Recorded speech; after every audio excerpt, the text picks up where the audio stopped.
It's great to see everyone tonight. We're in Luke chapter 19. For those of you who are here in the building with us and those who are joining us from home, we appreciate you being here with us and joining us in our study of God's Word. I'm trying, and I'm pausing because I've debated in my head today a little bit about how I want to go about this. But I want to share a couple things with you today. And for folks at home, I'm going to try to share some of what I show on the screen inside the building as well to you, which means I need to open a quick application so I can do that.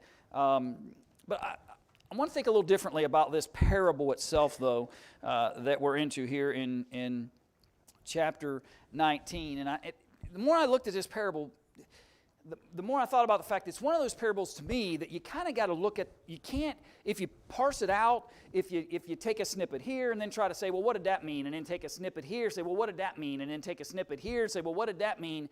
I think we miss it when we do that. This is one of those parables I think you got to have that kind of macro view of it. You got to look at the whole thing to kind of get an understanding of what is Jesus trying to teach? Why is he trying to teach it? And what's the significance of the timing of this event and those kinds of things that we can discuss together this evening. So in a minute, we're going to go back and I'm going to take a look at it. Might even read the whole thing. And then we'll kind of talk about this parable because we just got part way on Sunday. But I do want to share something with you, and I'm going to share it on the screen with you tonight because I think it's important for us to kind of remember what we're doing here is we're traveling with Jesus. As he's heading where? He's heading Jerusalem for the Passover, but for the last time, right? This is it. You know, we're at the end of that 3-year ministry that he's been working and teaching with the people, and he determined that he's heading down to Jerusalem. We were up in the region, if you're looking on this map on the screen, towards the north of this. Most of Jesus' teaching happens, and as I blow it out, I realize it's not your eyes. It gets a little blurry when I'm making it larger. But we're up there by the Sea of Galilee, right? In that area of Gennesaret. And in about verse 51 or so, at the end of Luke chapter 9, Jesus sends out disciples in what manner? By twos, right? He sends them out by twos. And to kind of be, you know, and sometimes we think, well, they're going out to preach. Well, I'm sure they're talking about Jesus as they go, but they're really sent out ahead of him. They're making the way for as he moves and traverses from the region of the Sea of Galilee all the way to Jerusalem. They're the folks that are out in front of that trip making preparation, making sure there's a place for him to stop when he needs to stop. They're involved in that process of getting him from that region all the way down to Jerusalem. We see that he ends up in Samaria ultimately. He's rejected there. They don't want any part of him in that region. Chapter 10 is when we're told that how many of those disciples were sent. Anybody remember? There were 70, right? There were 70 of them that were sent from that point forward out of Luke chapter 10. And they begin to go ahead of Jesus and work with him. And we've come to the point where he gets to about what area when he meets Zacchaeus? All right, he's in Jericho now, okay? So he's traveled all the way from up here around the Sea of Galilee. He's traveled all the way down to Jericho. And I might be able to mark that for you. I don't know whether I can or not. But you see the little hand on the screen? That's Jericho, where the hand is. And so you get an idea. It's been quite a traverse. And all those happenings and situations from chapter 10 through chapter 19 of the book of Luke, that's all been happening on that travel. All of that's been happening during that time that he's been traveling down there. And so he comes near Jericho. That's where he meets up with Zacchaeus, where we just had this conversation. And another question that was asked of me Sunday, and my brain just could not connect it quick enough on Sunday morning was, has Lazarus been raised from the dead yet? The answer, I believe, to that is no. He's going to do that at Bethany next stop. If you go back to John 11, and it is kind of interesting because, unless I'm mistaken, the only one I know of those writers that talk about the raising of Lazarus is John. I don't think Matthew, Mark, or Luke record that event. If you want to know about the history of the raising of Lazarus, I'm pretty sure, and again, that was just a quick look on my part this afternoon to try to reaffirm my mind on that, but I'm pretty sure John's the only one that records that piece of history. But it happens on this trip. John also helps us understand that who were Lazarus' sisters? Mary, and we're also told that Mary is the one that did what? Say it again, Pam. One more time. Right, she's the one that chose the better part, but there's one other scene that she's in, by the way. That's right. She's the one that washes his feet with her tears in her hair, right? That's the Mary that is the sister of Lazarus. So they have encountered Jesus prior, but they get close to where they live, and then that's where you got to go. Luke doesn't record it. You got to go over to John to find out that word gets to Jesus that he's dying. Can you get here quick to help him? Jesus chooses to stay and wait a couple of days, right? And basically allows for Lazarus to die, and then performs a greater miracle in some senses than just healing him. But that's all John's record as it relates to that piece of history. But the answer to the question I was asked Sunday that I couldn't come up with quick enough is no, we're not quite there yet on this timeline and in this travel. Lazarus will be raised very shortly. Luke's not going to address that particular piece of history. But this is the basic time period in which that does happen. And again, you got to look over at John chapter 11 in order to see that. Okay, so I felt it was important for us to maybe take a quick look at that and get a sense and a reminder of how we got to where we are. So they're drawing nigh to where now? Nigh to Jerusalem, right? If you go back in the narrative at the beginning where he starts talking about this parable, he says, as he heard the conversations relating to Zacchaeus,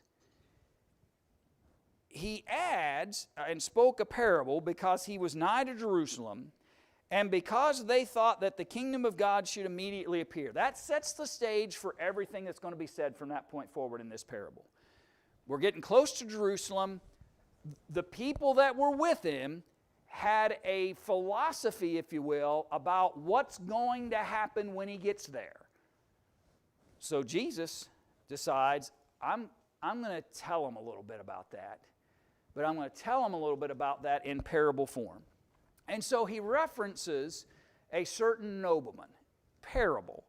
And we talked Sunday about the fact that if you were going to receive authority and power to be a king over a region, most likely you're going to have to receive that from what?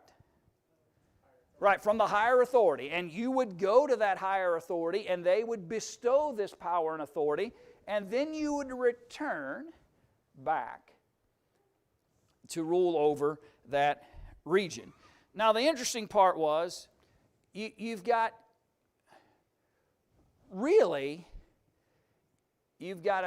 a couple of different kinds of people involved in this parable. Really there are three. And I'm going to share that with you here in just a moment. So remember, you've got at the beginning, before he leaves, he called those 10 servants. We talked about this Sunday. I'm going to go fast here. So he called 10, delivers to them 10 pounds, says unto them, occupy until I come, take care of business until I get back. Verse 14 tells us in the parable that there were citizens that what? They hated him. They didn't want him to be king over them. In fact, they even sent messages to those in authority to say, hey, we don't want this guy to reign over us. He goes and receives the power and authority.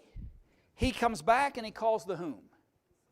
The servants to come before him, and he asks them about what they did while he was gone. So the first came to him and said, Lord, thy pound hath gained 10 pounds. So the first guy, he said, I've taken what you gave me, and I've turned it into 10 pounds. He said unto him, well, thou good servant, because thou hast been faithful in a very little, have thou authority over 10 cities.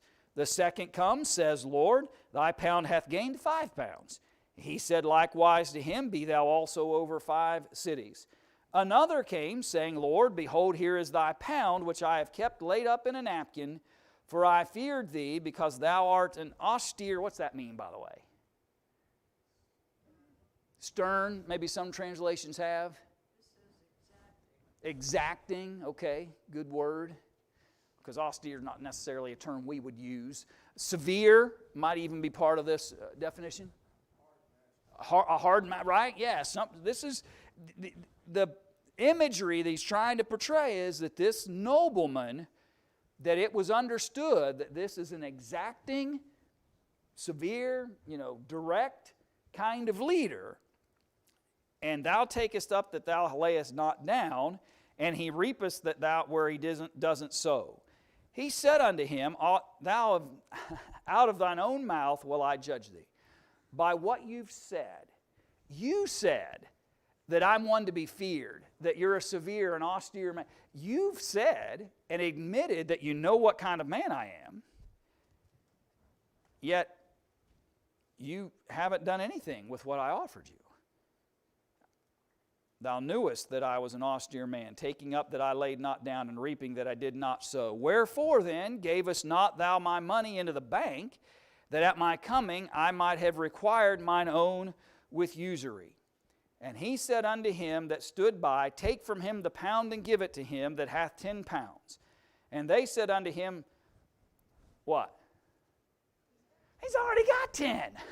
Right? That's how we'd say it. What do you mean give him? He's already got 10. Why does he need that poor guy's 1 talent that's left over? He's already got 10.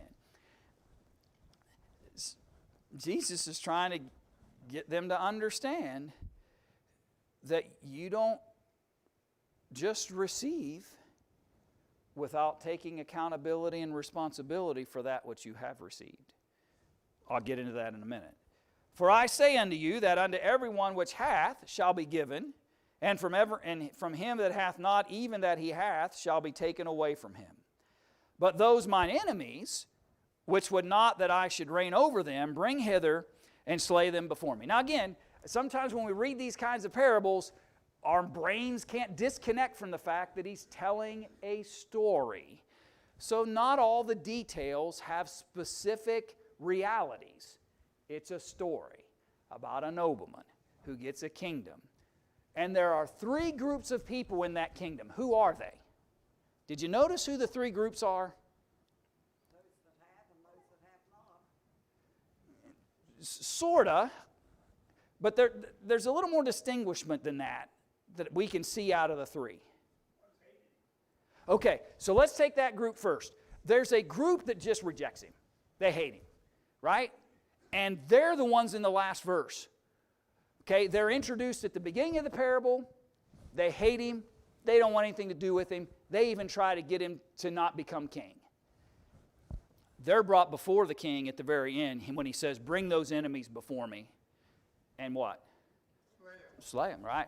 That's what a powerful, austere king would do, as the parable illustrates. So that's the first group. The guys that just rejected it wholesale. Then who might be the second group?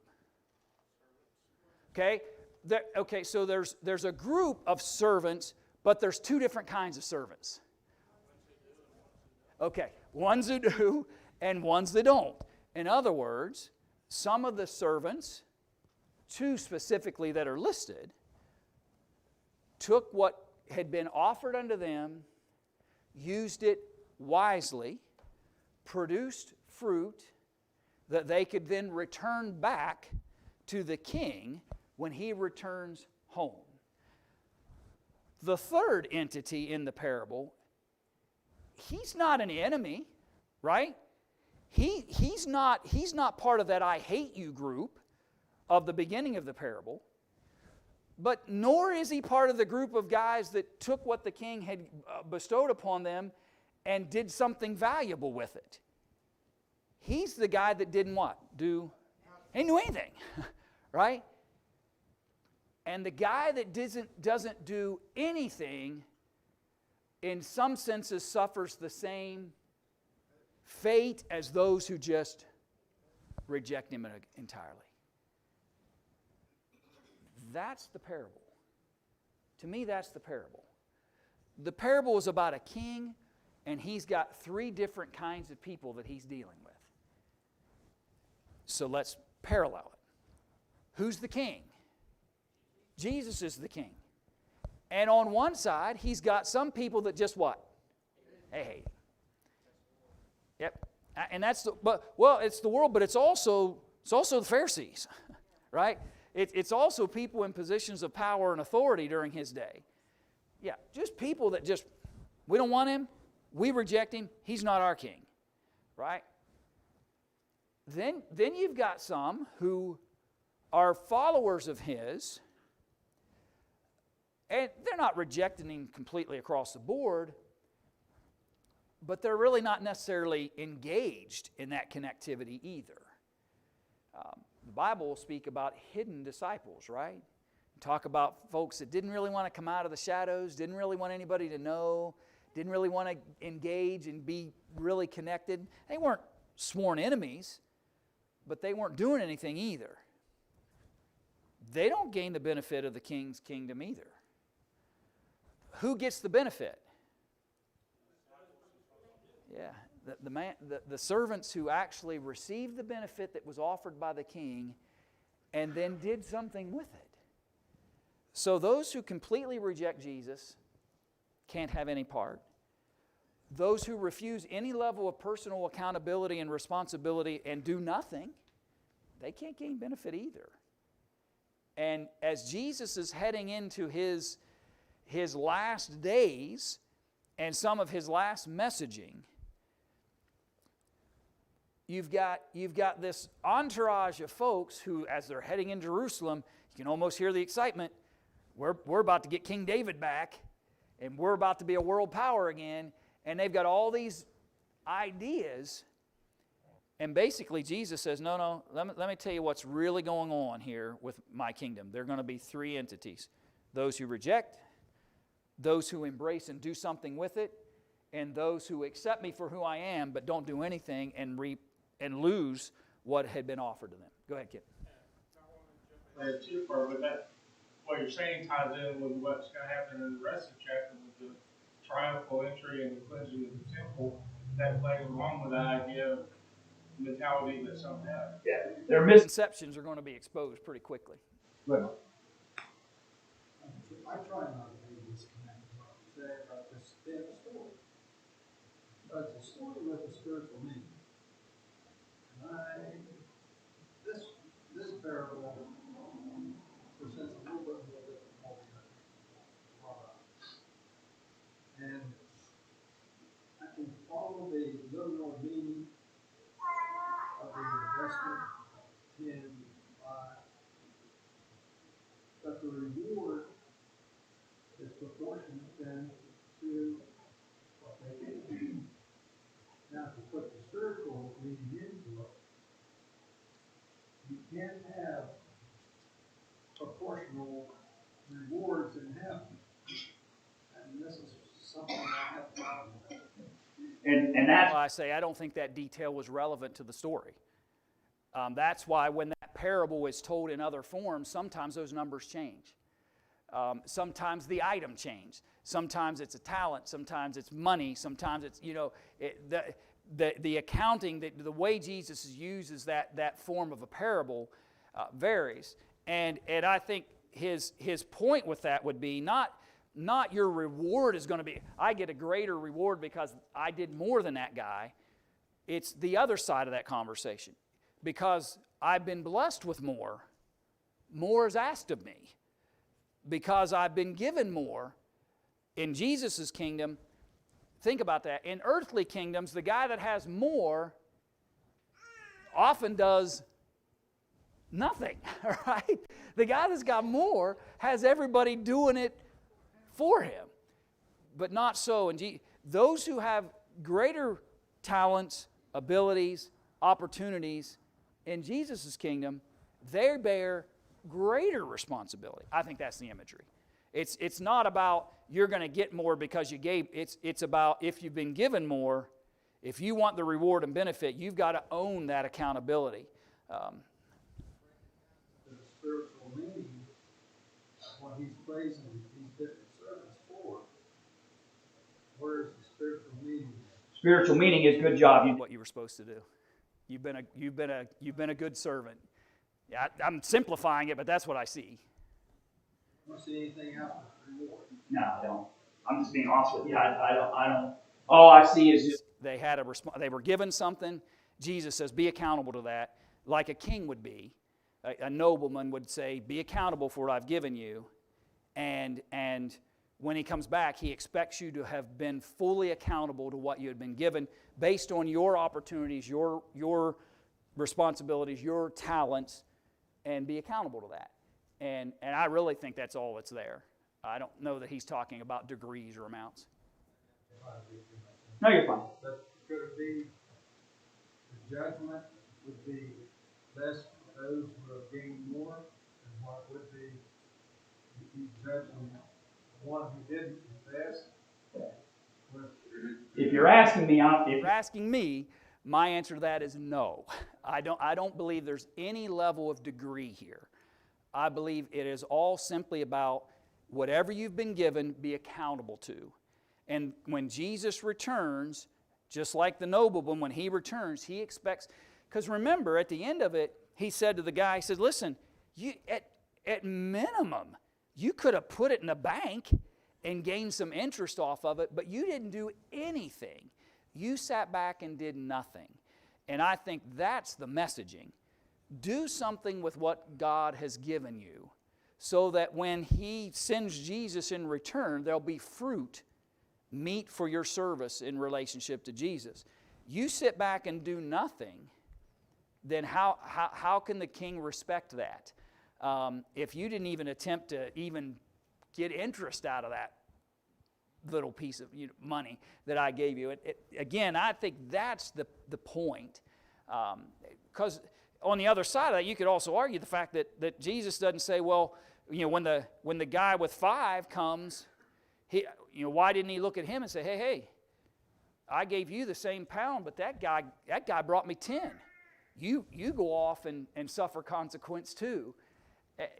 You know what I mean? If it required 10 to be returned, then that would have been Jesus' disposition in the parable. He's just saying, be accountable and do something with what you've been blessed with. And that's why I said I think this parable really needs to be viewed macro. There's a big picture here. And I think that big picture is there's 3 types of people.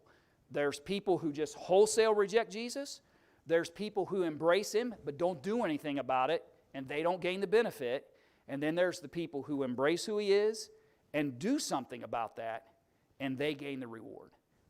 That's the simplified, big picture view that I gained. But I get it. I understand your questions. I'm not faulting those questions at all, because I get how you can sense that from the language that's used. I get it. Here you have same people who do the same thing today. Sure. He's also addressing macro, as you said, the fact that this kingdom isn't coming now. The nobleman has to go off to a far country. In that day, they understood that was going to mean a long time. You didn't get to a far country quickly, and you weren't going to get back quickly either. And so he said, like, when he starts this out, he understood that they thought it was coming right now. And so part of this whole message is, no, I'm going to leave you. That's the other side of the message, is that this isn't an immediate thing, and there is going to be time that has to take place. And that is, I think, part of this whole conversation as well. If I could do this, these are still the 4 soils, ain't they? Look right over. The ones that are obedient, and he tells in there they're different. Like 100-fold one, 50-fold, whatever they are, which means the same as theirs. Their talents are used for a lot, and you can get a lot out, like 10 pounds, or a little bit, 5 pounds. The one that didn't do anything would be the earth-usable with a rock or the weeds going into them. They're the one in that group. And then you have the ones that just hate stuff. Sure, you could make some similarities and parallels between the parable of the sower and also these three different entities and types of people that are listed here. And I think you can generically see that in all kinds of situations that Jesus finds himself in.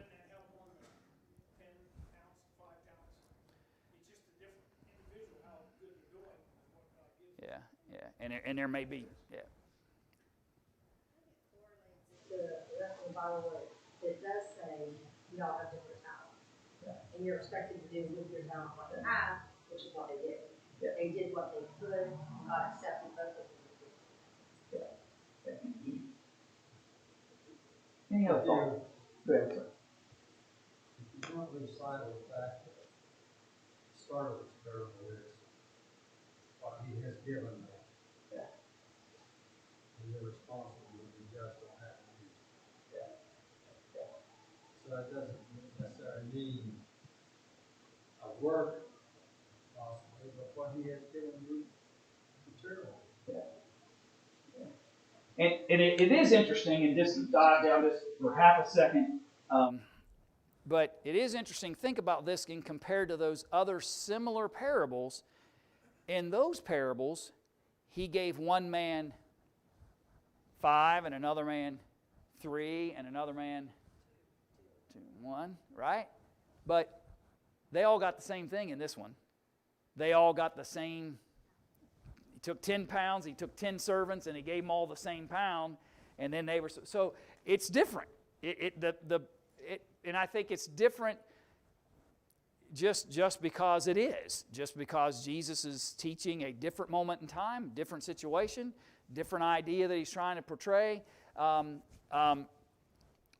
in its specifics, or just you can tell a story in different ways to get the same point across. And I think really in some ways that's what he's done. He's just telling the same kind of parable he's used, just telling it a little different to illustrate the same point of accountability. So I appreciate that. I appreciate the questions, by the way. It fuels my brain to think a little bit, and it's one thing to sit home at my desk and meditate and think about what I'm seeing, and it's always good for me to hear what you're seeing because it helps me kind of frame a little bit and better understand as well. Any other thoughts about the parable? So, when all of that is finished, and let me go back briefly here to the map for a moment. So, again, we talked about fact, so they've come down through Jericho, down into the Bethany region. That's where Lazarus is raised. Luke doesn't record that. We are now heading on over into Jerusalem. Now, you've heard 1 billion times probably over the years. Why are they going up to Jerusalem? Because it's on a hill. Doesn't matter what angle you come at Jerusalem, you're always going up to Jerusalem because of its situation geographically. And so after he taught that message, and again, why Luke doesn't record it's just like why do some of them record Jesus walking on the water but don't say anything about Peter getting out of the boat and what? I don't know why. I think but it's not necessary to repeat every single situation in all of the Gospels. And so Luke just records the moment he enters in to Jerusalem. And so it comes to pass when he was come nigh to Bethphage and Bethany at the mount called the Mount of Olives, he sent 2 of his disciples. Now, Mount of Olives, obviously a place where they have olives, but what would be there as well? What would they do? Are they plucking those olives off, and what else are they doing with them? Right. So you're taking the olives and you're pressing into the oil. I think that it's important for us to get that imagery. When Jesus goes to the Mount of Olives, it's not just the concept of, well, he's in a place where they grow olives. There would be an olive press, and where they would press the olives and what's Jesus beginning to be under? Yeah, the pressure. And so the Mount of Olives is significant in why, in the things that Jesus is going to have to deal with in his traverses and in his moments that he finds himself in. So they get into that general region, and so he sends 2 of his disciples, what? Sends them out ahead. That's what he's been doing all the way down through here, right? We talked about that at the beginning of our study tonight. From about Luke chapter 9 and 10, Jesus has been sending disciples ahead of him in order, as they prepare the way, they get close, and he does the same thing. Sends 2 disciples ahead of him. And they say, "Go ye into the village over against you, in the which at your entering ye shall find a colt tied, whereon yet never man sat. Loose him, and bring him hither. And if any man ask you," verse 31, "why do you loose him? Thus shall you say unto him, because the Lord hath need of him." I've often thought about that.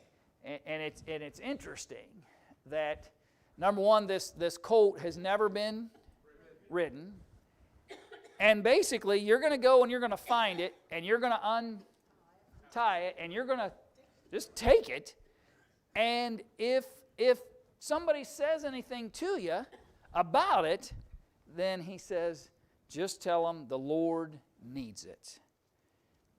So those that went their way and found even as he had said unto them.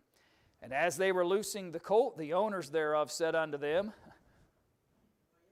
"What are you doing?" Right? It's why are you what are you doing? And they said, "The Lord hath need of him." And that seems to have been enough. The Lord got need of him. And they began to bring him the colt to him. So they brought him to Jesus, and they cast their garments upon the colt, and they set Jesus thereon. And by the way, and time's not going to permit tonight. I'll probably try to come back to some of it Sunday maybe, and we'll look at some of it. But a lot of this is found in what? If you go back. A lot of the events we're seeing are all part of prophecy concerning Jesus. Yeah, Zechariah, you got Habakkuk 3, you got Isaiah 56, Jeremiah chapter 7. You can go into these narratives and you can just find dozens and dozens of texts that speak to the very kinds of things that Jesus is encountering in these last few days. And again, I'll try to do some of that with you, Lord willing, on Sunday.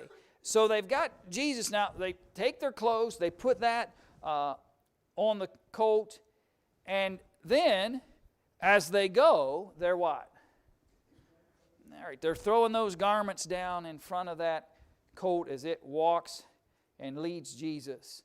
And when he was come nigh, even now at the descent of the Mount of Olives, the whole multitude of the disciples began to rejoice and praise God with a loud voice for all the mighty works that they had seen. Now, this is the triumphal entrance. Due to the persuasive nature of those chief priests and scribes and various people in leadership, eventually this scene's going to completely change within a few days.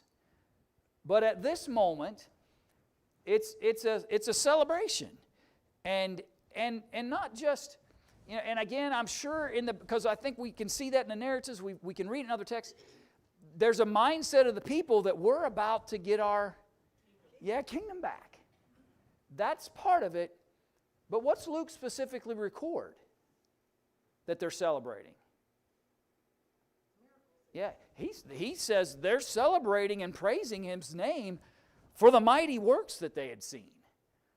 And so I want us to be careful that we don't over criticize these faithful disciples that have surrounded him, at least at this moment in time, to the point, they're just waiting on the next kingdom. No, that's not true. They're celebrating what he's done. They're celebrating and praising his name for the works and miracles and the power that they had been witnesses to for the span of about 3 years. So keep that in mind as well. This isn't right. This isn't just where they saw one event and now they're putting him on this colt and they're throwing their clothes down. No, they've been watching him for the span of about 3 years and witnessing the power and the works and the miracles that he's been doing. And so you can only imagine that the sheer sound. Sadly, the only louder sound coming is what? Crucify him. Isn't it amazing? That we're going to go from this, where there's this large number of people, they're celebrating the coming King. He doesn't have an animal of his own to ride on, so they've gone and gotten one, and they've brought it, and they're doing the best they can to present him in a way that shows their respect and honor for him. And they shout with loud voices, the text says, and rejoice and praise God for all the mighty works that they had seen, saying, Blessed be the King that cometh in the name of the Lord, peace in heaven and glory in the highest. It's a tremendous celebration of Jesus. And sadly, I think sometimes it's a portion of the history of Jesus that we ignore sometimes. And I don't mean we act like it's not in the Bible, but I mean, how often, if I started to tell you the crucifixion story, how often do we include this portion of it? Rarely, if ever, do we talk about this portion of these last few days. But it's an important, significant piece of the history that's going on with Jesus. There are people, prior to the Pharisees getting involved, prior to the stirring up of the chief priests and scribes, prior of all that nonsense that they go and convince Judas to do, and to get all the anger riled up again, before all that, those who've traveled with him, those who've experienced him, those who know more about what he's done than anybody sitting in Jerusalem, are celebrating him and praising him and recognizing him for the King who has come in the name of the Lord, in peace in heaven and glory in the highest. It's an amazing scene, and it's a beautiful, powerful scene that we don't always stop and think about. I think it's a contrast for what happens during the trial and afterwards, especially when the disciples flee. You go from this moment of jubilation to utter downcast. And so you have the book. It's a part of the bookend of what's going to take place. And not to jump too far ahead here, but it's amazing what one. There's more than that, but it's oversimplification. But what one negative moment, when he's arrested, all of a sudden their disposition changes. And it's amazing, even with us, how all it takes is one negative thing. One setback, one problem, one discouragement, one situation, and all that excitement and jubilation and celebration, gone. Gone. And we'll get there. We'll talk more about that when we get there. Lord willing, we'll pick up here, and maybe we'll look at some of those Old Testament prophecies, Lord willing, on Sunday.